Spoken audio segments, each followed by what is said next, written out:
Порис за производителите и земјоделците кои произведуваат пченка имаат сериозна причина за загриженост на околу 2 месеци пред стартот на жетвата на лебното жито.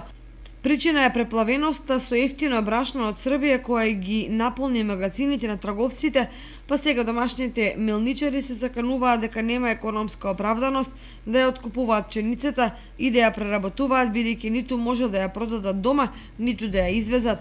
А во нашата држава се произведуваат над 160.000 тони пченица кои може да останат по нивите токму поради нелојалната конкуренција и немањето стратегија.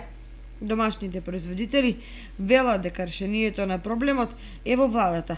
Обвинуваат дека со непочитување на правилниците за увоз се дозволува во земјава да влегува брашно со сумнителен квалитет. Не се против конкуренцијата на пазарот, само бараат еднаков третман во државата.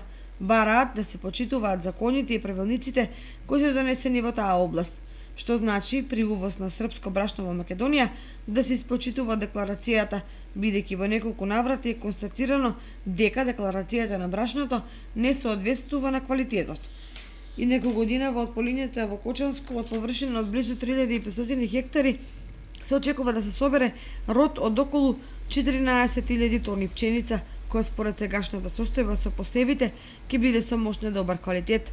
Тоа значи дека просечните приноси ќе се движат околу 400 кг по декар, со тоа што во повисоките ридско-планински делови ќе бидат значително помали.